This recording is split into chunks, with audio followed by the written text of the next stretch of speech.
Hello friends, कैसे हैं आप। उम्मीद करता हूं कि नवंबर के लिए आपकी कॉस्टिंग की पढ़ाई जबरदस्त चल रही होगी। आज है एपिसोड नंबर 3, नवंबर 19 सीए इंटर कॉस्टिंग सब्जेक्ट का क्वेश्चन पेपर।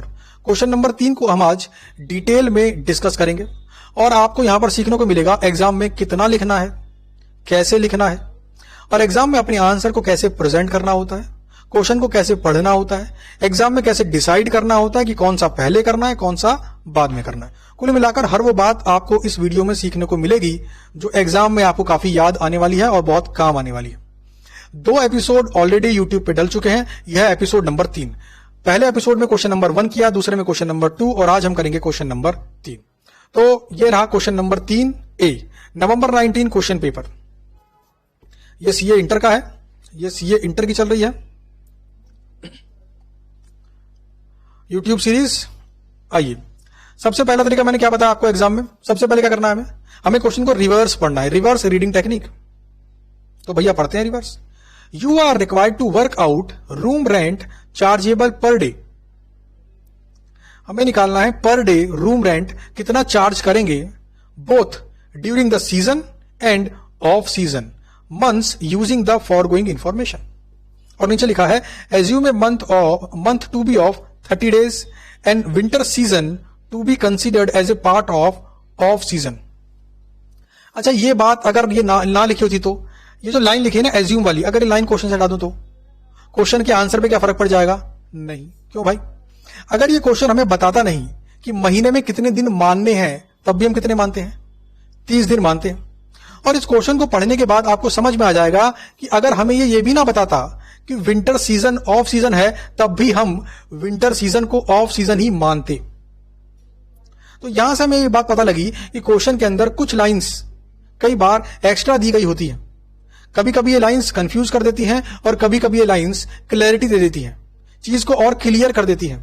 लेकिन हमें समझना है कि हमें कौन सी इंफॉर्मेशन निकालनी है, कौन सी इंफॉर्मेशन हमारे काम की है और कौन सी इंफॉर्मेशन को हमें इग्नोर करना है। क्वेश्चन के अंदर ऐसी बहुत सी इंफॉर्मेशन आपको मिलेगी जो आपके काम की नहीं होगी। तो इस रिक्वायरमेंट को पढ़ने के बाद आपके मन में घंटी बजनी चाहिए कि हाँ, ये क्वेश्चन तो ऑपरेटिंग कॉस्टिंग चैप्टर से है, जिसको हम सर्विस कॉस्टिंग भी कहते हैं, ट्रांसपोर्ट कॉस्टिंग भी कहते हैं। हाँ, अगर ये क्वेश्चन ये चैप्टर आपने किया है तो एग्जाम में आपका मन बोलेगा कि भाई ये क्वेश्चन होने के चांसेस तो बहुत ज्यादा है।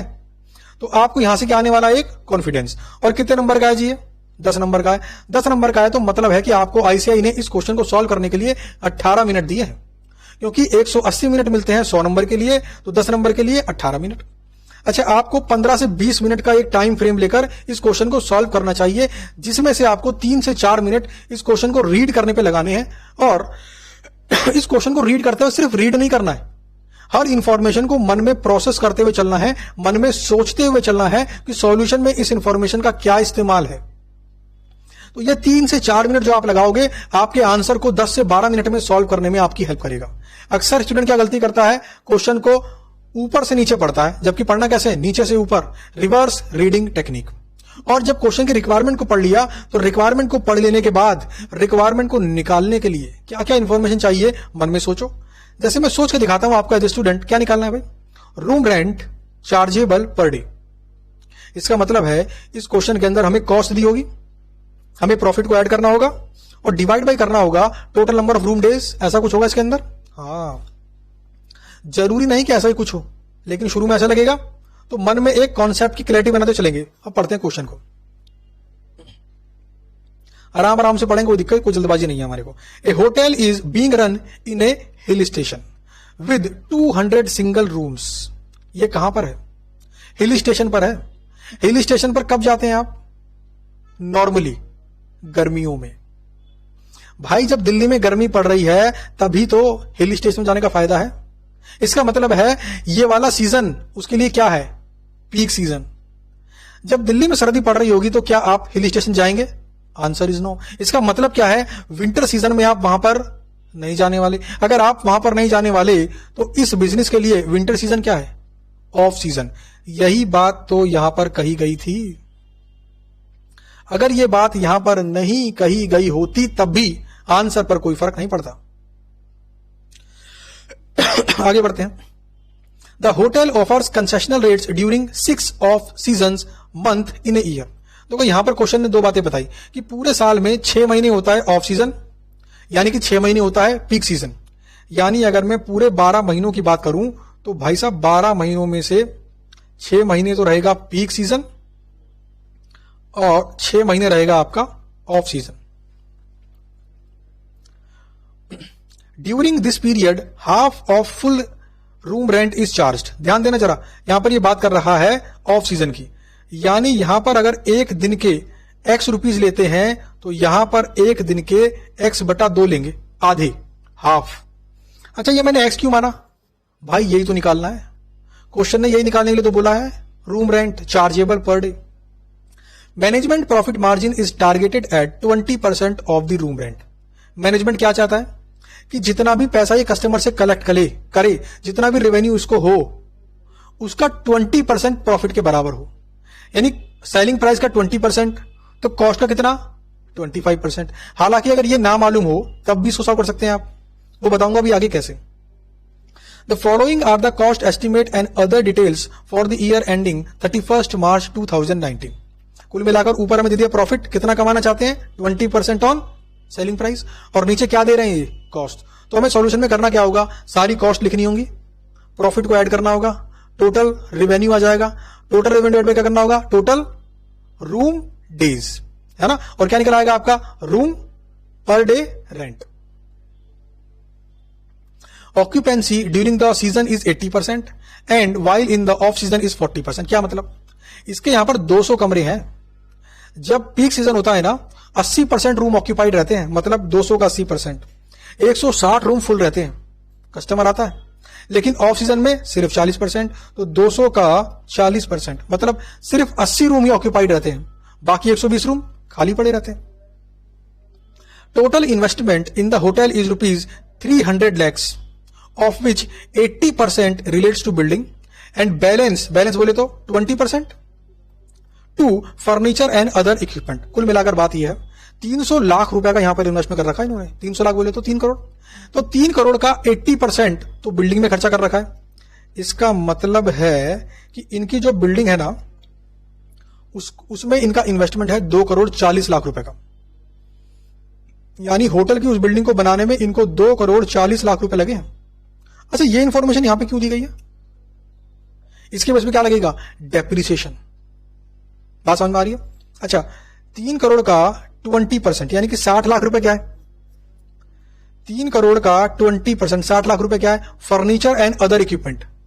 फर्नीचर मतलब होता है ना, जब किसी होटल में जाओ तो वहां बेड लगे होते हैं, अलमीरा होती है ना, डाइनिंग टेबल, सब कुछ होता है, इन सब पे खर्चा होता है। कितना खर्चा कर रखा है, 20% यानी 60 लाख रुपए।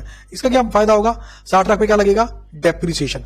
अब जरा लाइन नंबर 5 पे आ जाओ, क्या मिल गया आपको, एनुअल डेप्रिसिएशन। बिल्डिंग पे कितना, 5%, फर्नीचर पे कितना, 15%। हालांकि ये लाइन पे मैं डायरेक्ट आ गया, बट एग्जाम में क्या करोगे आप, नीचे से ऊपर और फिर नीचे, तो आप यहां पर आओगे लाइन नंबर 3 पर।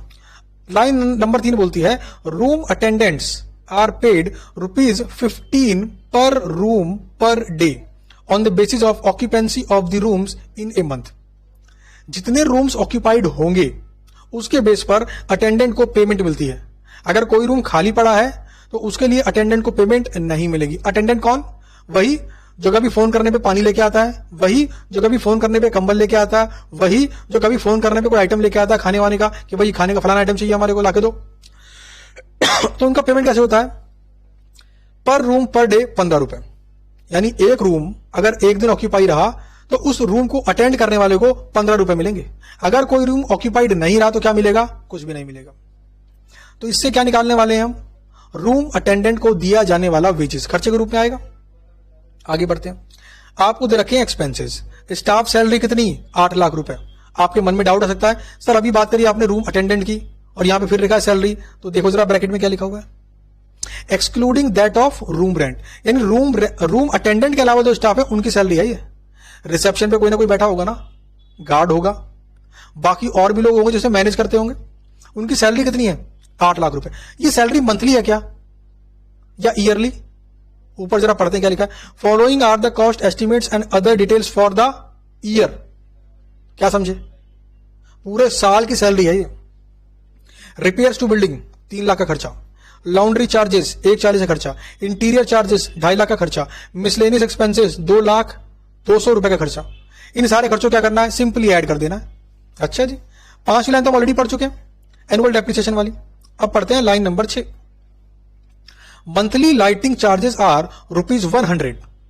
ध्यान देना, 110 except in 4 month of winter, यानी except in 4 month of winter when it is 30 per room, यानी पूरे साल में पर मंथ कितना खर्चा आता है इलेक्ट्रिसिटी का, सॉरी लाइटिंग का, 110 रुपए। आपके मन में आ रहा होगा सर यहां पे पर मंथ कहां लिखा है? अरे तो भाई साहब पर मंथ तो शुरू में लिखा हुआ है।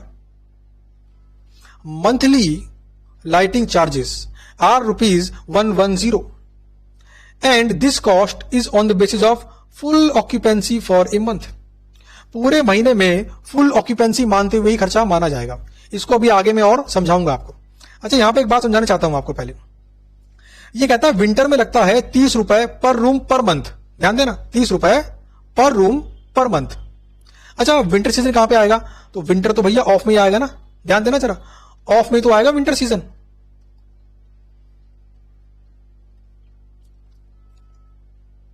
कितना? 4 महीने। कितना? 2 महीने। तो यहां पर एक बात समझ में आ गई कि ऑफ सीजन के अंदर ना हम ऑफ सीजन को 2 पार्ट में तोड़ सकते हैं। एक तो है विंटर सीजन और दूसरा क्या है, नॉन विंटर सीजन।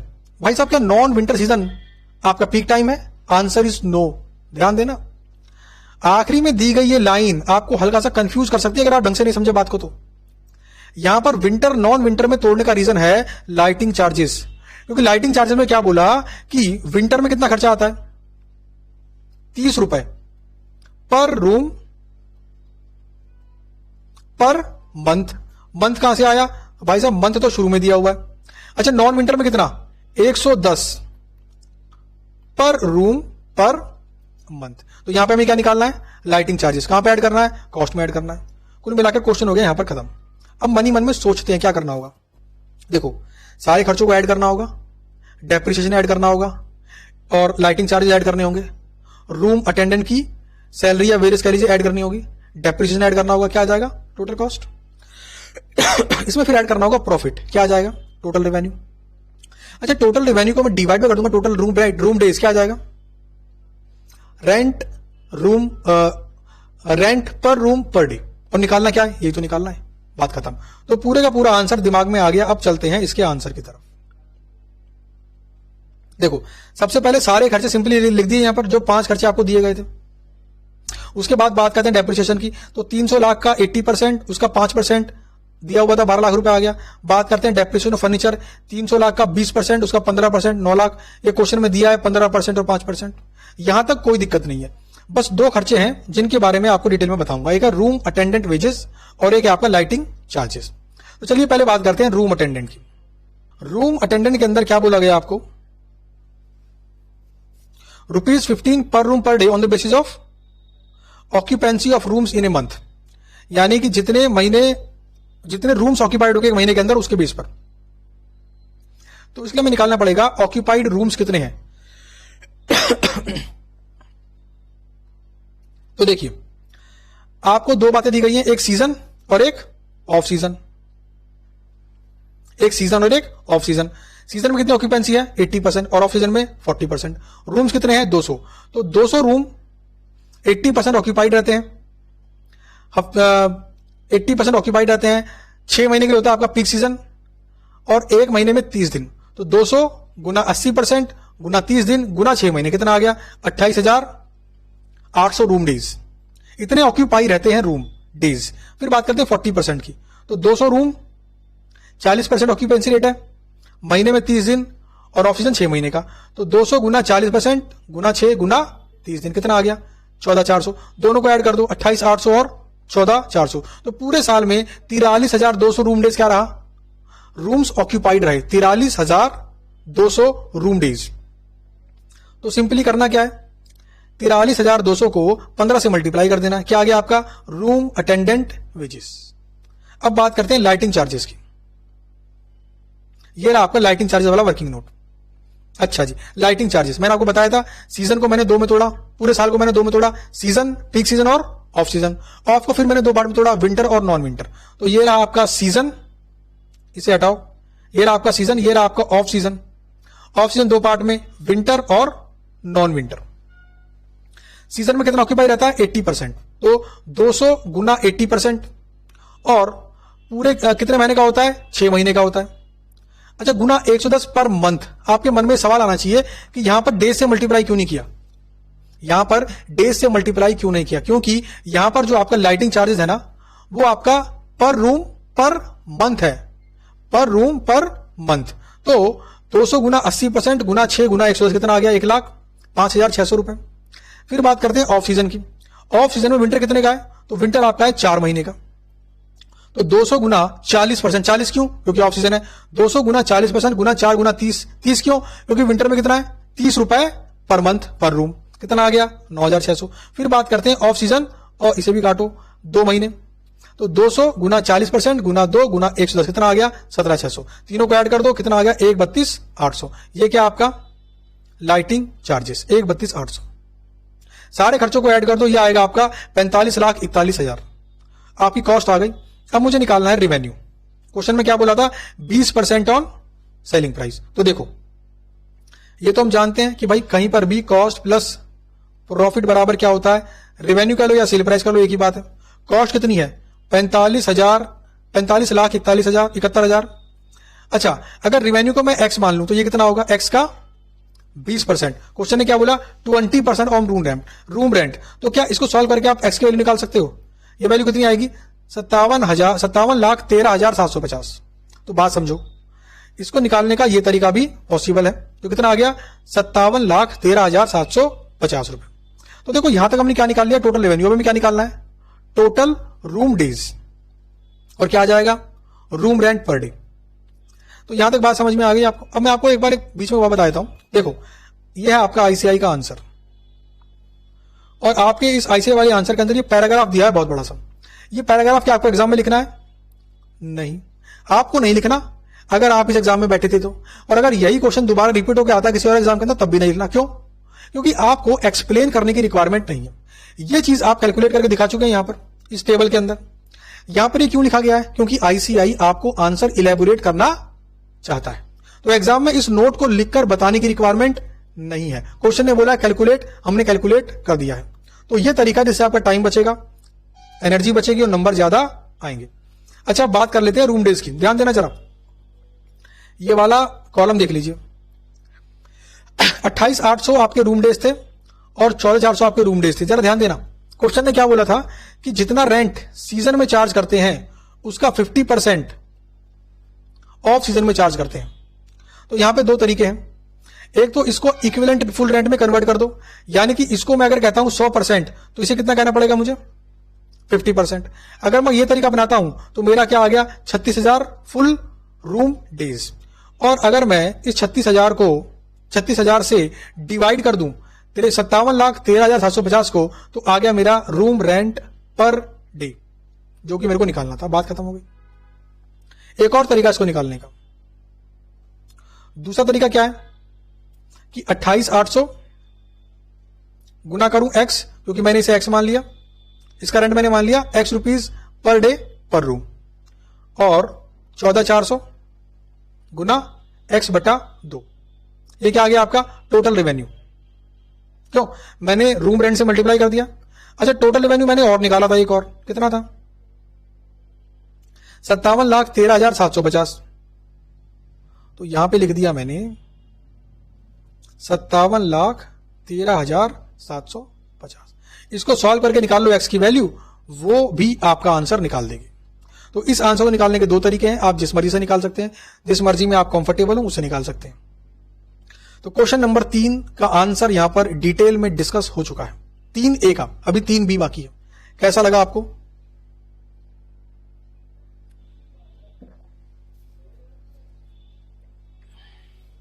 समझ में आई बात एग्जाम में कैसे क्वेश्चन को पढ़ना है? सबसे पहले रिवर्स, फिर ऊपर से नीचे, सॉल्यूशन मन में बनाते हुए। रिक्वायर्ड वर्किंग नोट बनाने हैं, फालतू वर्किंग नोट नहीं बनाने हैं। जो कैलकुलेशन कैलकुलेटर पे कर सकते हो उसको वर्किंग नोट के रूप में दिखाने की रिक्वायरमेंट नहीं है, जब तक क्वेश्चन खुद मुंह से ना बोल दे कि working note shall form part of the answer. अब बात करते हैं क्वेश्चन नंबर 3B की। क्वेश्चन नंबर 3 भी। सबसे पहले क्या पढ़ेंगे जी हम एग्जाम के अंदर? रिक्वायरमेंट। रिक्वायरमेंट पढ़ने से क्या पता पड़ जाता है हमारे को एज ए स्टूडेंट कि क्या मैं ये क्वेश्चन कर पाऊंगा, क्या ये चैप्टर मैंने घर पे किया हुआ है। अगर ये चैप्टर आपने छोड़ा हुआ है तो आप इस क्वेश्चन को पढ़ना ही मत, टाइम क्यों वेस्ट करें। और अगर पढ़ना भी तो आखिरी में पढ़ना। इस क्वेश्चन पे अगर आप कॉन्फिडेंट नहीं है, इस चैप्टर पे अगर आप कॉन्फिडेंट नहीं है जो क्वेश्चन में आया है, तो इसे आखिरी में करना है। इसी के बेस पे तो सीक्वेंस सेट की जाती है कि पहले कौन सा, उसके बाद कौन सा, उसके बाद कौन सा। तो यहां पढ़ रहा हूं जी requirement. You are required to number 1 calculate the value of material purchased. Requirement number 2 prepare cost sheet showing the profit earn by the firm. 10 number का सवाल, 18 मिनट आपको मिलेंगे सॉल्व करने के लिए। इन दो रिक्वायरमेंट को पढ़ के समझ में आ गया, इस क्वेश्चन के अंदर वैल्यू ऑफ मटेरियल परचेज निकालना है, कॉस्ट शीट बनानी है। मतलब कॉस्ट शीट का फॉर्मेट पहले लिखा, जो इंफॉर्मेशन आपको दी गई है उसको फिल करते गए जहां जहां पर दी गई है, और फिर नीचे से ऊपर चले, मतलब सेल, प्रॉफिट, कॉस्ट, धीरे धीरे ऊपर आओगे, क्या निकाल लोगे? Value of material purchased. Requirement पढ़कर आंसर का फॉर्मेट अगर आपके मन में नहीं बन रहा तो एग्जाम में क्वेश्चन करने में दिक्कत आ सकती है। लेकिन अगर ये फॉर्मेट आपके मन में रिक्वायरमेंट पढ़ते ही बन गया है तो आप एग्जाम में झंडे गाड़ने वाले हो, एग्जामिनेशन तो आपकी आनी ही है। तो जब भी कॉस्ट शीट वाला क्वेश्चन आए, सबसे पहले क्या करना है? सबसे पहले बनानी है जी कॉस्ट शीट की फॉर्मेट। मन में याद कर लो चाहो तो, direct material cost, direct labour cost, direct expenses, वो इसमें है नहीं, प्राइम कॉस्ट, फिर आ गया प्राइम कॉस्ट, फिर ऐड करो इसके अंदर फैक्ट्री ओवरहेड, फिर ऐड करो ओपनिंग WIP, माइनस करो क्लोजिंग WIP, क्या आ गया? फैक्ट्री कॉस्ट, फिर ऐड करो quality control cost, research and development cost, credit for recoveries scrap, क्या आ गया? कॉस्ट ऑफ प्रोडक्शन, फिर opening stock of finish goods add करो, क्लोजिंग को माइनस करो, क्या आ गया? Cost of goods sold, add करो general admin overhead, selling and distribution overhead, secondary packing, क्या आ गया? कॉस्ट ऑफ सेल्स, प्रॉफिट को ऐड करो, क्या आ गया? सेल्स। तो पहले आपने एक ब्लैंक फॉर्मेट बना लिया। ब्लैंक फॉर्मेट को बनाते वक्त थोड़ा थोड़ा स्पेस ज्यादा छोड़ें ताकि कोई इंफॉर्मेशन बीच में लिखनी हो तो हमारे पास जगह अवेलेबल हो। अब 1 by 1 क्वेश्चन को पढ़ते जाएंगे, इंफॉर्मेशन को फिल करते जाएंगे। कॉस्ट शीट के क्वेश्चन बहुत आसान होते हैं, इसे मैं बोलता हूं 1 फॉर्मेट चैप्टर। यानी एक फॉर्मेट अगर आपको आता है, चैप्टर आपकी जेब में है, जब भी एग्जाम में आएगा 10 नंबर की बरसात आप पे करके जाएगा। देखिए 1 सितंबर और 30 सितंबर को दे रखा है आपको रॉ मटेरियल WIP। पहली बात तो ये मंथली बन रहा है, बात समझ में आ गई। 1 सितंबर और 30 सितंबर रॉ मटेरियल ओपनिंग कितना? 242, क्लोजिंग कितना? 292। आओ इसकी एंट्री कर लेते हैं।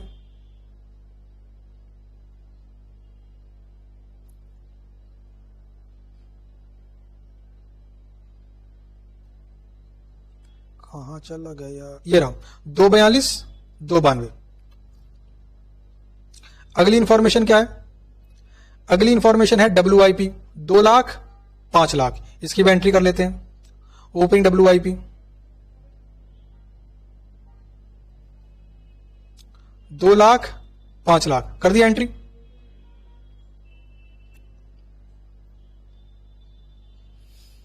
The firm incurred following expenses for a target production of 1 lakh units during the month। कितना यूनिट्स बनाने की कोशिश कर रहे थे पूरे महीने के अंदर? टारगेट था इनका 1 लाख यूनिट्स को बनाने का। Consumable stores and spheres of factory, consumable stores and spheres of factory कितना है? 3.5 लाख। बताओ क्या है ये आपका फैक्ट्री ओवरहेड है, लिखा है ना वर्ड फैक्ट्री। आओ इसकी एंट्री कर लेते हैं। कॉस्ट शीट के क्वेश्चन में यही तो फायदा है, क्वेश्चन को पढ़ते जाओ, एंट्री करते जाओ। ये रहा फैक्ट्री ओवरहेड।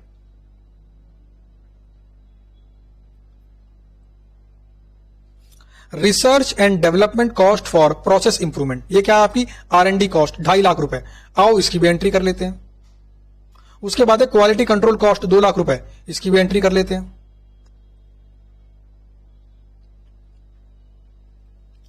ये रहा आपका क्वालिटी कंट्रोल कॉस्ट और ये रही आपकी रिसर्च एंड डेवलपमेंट कॉस्ट।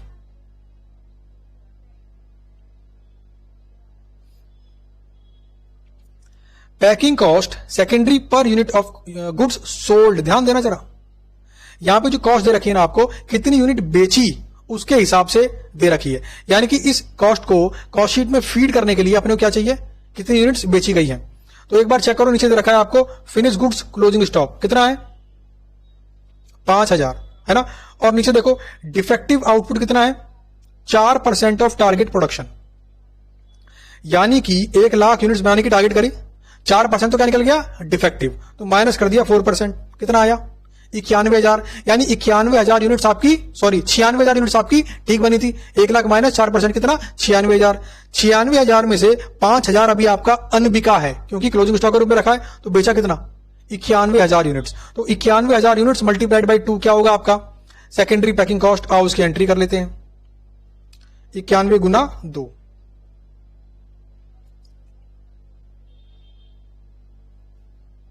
ये रहा आपका 1,82, ठीक है।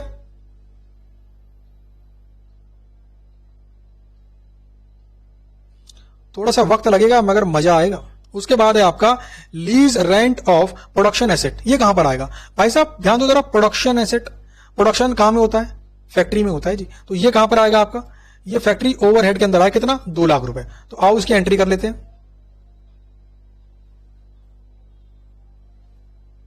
ये राजी lease rent of production asset, 2 lakh रुपए की एंट्री कर दी हमने।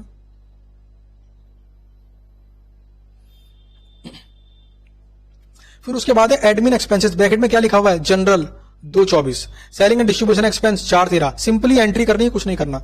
फिनिश गुड्स ओपनिंग है ही नहीं, तो एंट्री तो आप कर ही लोगे, कोई दिक्कत नहीं है। एक बार टैली कर लेते हैं इसको भी, 224 और 413 क्या था, जनरल एंड सेलिंग, 224 413।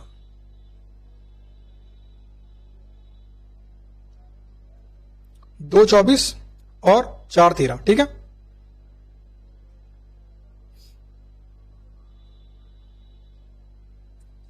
आगे बढ़ते हैं जी। ये क्या बोलता है, 4% क्या था, डिफेक्टिव। अच्छा डिफेक्टिव कितने में बेचा भाई, 61 रुपए पर यूनिट के हिसाब से। डिफेक्टिव कितना था, 1 लाख का 4%, 4,000। तो 4,000 गुना 61 कितना हो गया, ये 2,44,000। तो ये क्या है आपका, स्क्रैप। तो 244 माइनस होगा एज स्क्रैप, ये रहा आपका 244 एज स्क्रैप, ठीक है। आगे बढ़ते हैं। Closing stock is valued at cost of production excluding administrative expenses. देखो ये जो लाइन दी है ना आपको, closing stock is valued at cost of production excluding admin expenses, अगर ये लाइन आपको दी हुई नहीं होती तब भी आंसर पे कोई फर्क नहीं पड़ता, क्योंकि हमेशा हम फिनिश गुड्स की क्लोजिंग स्टॉक की वैल्यू कॉस्ट ऑफ प्रोडक्शन के बेस पर ही निकालते हैं। Cost of goods sold excluding administrative expenses amount to ₹78,26,000। आपको दे रखा है कॉस्ट ऑफ गुड्स सोल्ड कितनी है, 78,26,000 रुपए। तो 78,26 आपकी है कॉस्ट ऑफ गुड्स सोल्ड, ये दी हुई है आपको 78,26। Direct employee cost is 1/2 of cost of material consumed. ध्यान देना वर्ड कंज्यूम्ड पर, यानी कि अगर डायरेक्ट मटेरियल कॉस्ट 1 रुपए है तो डायरेक्ट लेबर कॉस्ट कितनी है, 50 पैसे। यही बात है, अगर डायरेक्ट मटेरियल कॉस्ट x है तो ये कितनी, x/2। कुल मिलाकर क्वेश्चन में दी गई सभी इंफॉर्मेशन डाल दी, बस एक बची है। सेलिंग प्राइस ऑफ आउटपुट कितना है, 110 पर यूनिट। अच्छा बेची कितनी यूनिट थी, सोचो 91,000। कितने की बेची, 110 रुपए पर यूनिट के हिसाब से। तो ये कहां पर आएगा आपका, टोटल सेल्स में आ जाएगा ये आपका। तो ये रहा 91,000 गुना 110 कितना आ गया, 1,10,00,000।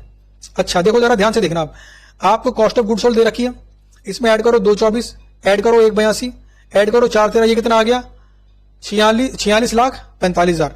अच्छा कॉस्ट ऑफ सेल आ गई और सेल आपने निकाली हुई है, तो ये कैसे आ गया, एज ए डिफरेंस, यानी बैलेंसिंग फिगर, प्रॉफिट आ गया आपका।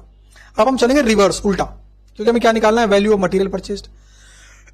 अच्छा कॉस्ट ऑफ गुड्स सोल्ड दे रखा है आपको, क्लोजिंग स्टॉक की वैल्यू निकालनी है अभी हमें, तो ध्यान देना जरा। हाँ जी, तो देखो आपको कॉस्ट ऑफ गुड्स सोल्ड दी है, यूनिट सोल्ड कितनी है भाई तो यूनिट सोल्ड है आपकी 91,000 यूनिट्स। तो जरा निकालो पर यूनिट कितना, तो 78,26,000 डिवाइड बाई 91,000। तो ये आ गई आपकी 86 मल्टीप्लाइड बाई कर दो 86 मल्टीप्लाइड बाई कर दो आप 5,000। तो ये आ गया आपका कॉस्ट ऑफ फिनिश गुड्स, कितना, 4,30,000 रुपए का। अच्छा 4,30,000 का आ गया। अब रिवर्स कैलकुलेट करके क्या हम कॉस्ट ऑफ प्रोडक्शन निकाल सकते हैं, बात समझ में आई आपको, कितना प्रोड्यूस किया कॉस्ट ऑफ प्रोडक्शन, कितना बचा क्लोजिंग स्टॉक, और बाकी क्या बच गया, कॉस्ट ऑफ गुड सोल्ड। तो कॉस्ट ऑफ प्रोडक्शन के बेस पर जो निकालेंगे पर यूनिट कॉस्ट, वही आएगी कॉस्ट ऑफ गुड सोल्ड के बेस पर। कॉन्सेप्ट है। तो 7826 प्लस 430 कितना आ गया 8256, फिर ऐड करो 244, माइनस करो 250, माइनस करो 2, ये आ गया आपका 8050। 8050 में 5 ऐड करो, 2 माइनस करो, ये आ गया आपका 8350। 8350 में 2 माइनस करो, 3.5 माइनस करो, ये आ गया आपका 78 प्राइम कॉस्ट। अच्छा 78 आ गया प्राइम कॉस्ट।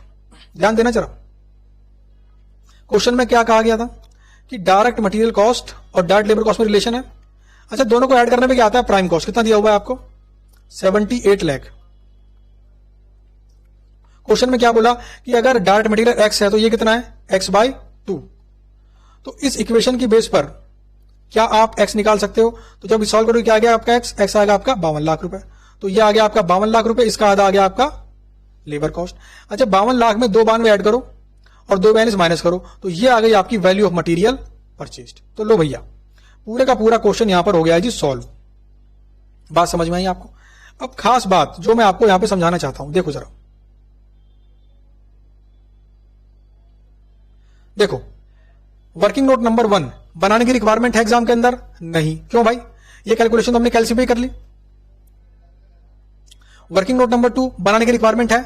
अच्छा मन करे तो बना लो, कंफ्यूजन अगर होती है तो, वरना रिक्वायरमेंट तो नहीं है, कैलसी पे काम हो सकता है। अच्छा कॉस्ट कैलकुलेशन फैक्ट्री कॉस्ट अलग से निकालने की जरूरत थी क्या, क्वेश्चन ने पूछा था क्या, नहीं, no requirement. Gross factory no requirement. Prime cost no requirement. हाँ ये बनाना था जैसे मैंने आपको बताया इक्वेशन, इसको अलग से बना के दिखाने की जरूरत थी क्या, नो रिक्वायरमेंट। तो कुल मिलाकर आपके आईसीआई वाले आंसर में बहुत सारे वर्किंग नोट बनाए गए हैं आपको समझाने के लिए। तो आपको ये बात समझ में आनी चाहिए कि एग्जाम के अंदर वर्किंग नोट तभी बनाना है जब कोई कैलकुलेशन कैलकुलेटर पे कर पाना इंपॉसिबल हो, और अगर आपको लगे कि वर्किंग नोट बनाने से आपको कैलकुलेशन करने में आसानी हो, या फिर क्वेश्चन ने अपने मुंह से बोला हो कि वर्किंग नोट बनाओगे तभी नंबर दूंगा। तो अगर आप सही टेक्निक से क्वेश्चन को पढ़ें, कॉन्सेप्ट पे पकड़ हो, तो सीए इंटर की कॉस्टिंग के ऐसे पेपर के अंदर 100 में से 100 नंबर ना आए तो बेकार है। 100 में से 100 नंबर। उम्मीद करता हूं कि आपको यह वीडियो अच्छी लगी होगी, आपको वो बारीकियां पता लगी होंगी जिनकी बेस पर एग्जाम में नंबर आगे पीछे होते हैं। देखो एग्जाम हॉल के गेट तक हर स्टूडेंट बराबर होता है, पेपर मिलने तक हर स्टूडेंट बराबर होता है, लेकिन उस 3 घंटे में जो अपनी अच्छी एफिशिएंसी पर काम कर जाता है वो नाम कर जाता है, नंबर ले आता है, डंका बच जाता है भाई साहब। अगर रैंक आ गई तो हम भी उसको बोलेंगे कि हम हमारे पास आओ, हम आपका इंटरव्यू लेंगे, अगर हमारा स्टूडेंट होगा तब। तो यह है कहानी उस 3 घंटे की। तो वो 3 घंटा इतना क्रिटिकल है, इतना इंपॉर्टेंट है। आज के इस टाइम पर ये छोटी छोटी बातें अगर आप समझ गए और एग्जाम में इनका इस्तेमाल किया तो आपको एग्जाम हॉल में पेपर सॉल्व करने में काफी आसानी होगी। उम्मीद करता हूं आपको ये वीडियो अच्छी लगी होगी। वीडियो अच्छी लगी है तो नीचे कमेंट करें, वीडियो को लाइक करें और अपने उन दोस्तों के संग जरूर शेयर करें जो एग्जाम में बैठने वाले हैं, क्योंकि वो आपको इससे दुआएं देंगे। Thank you.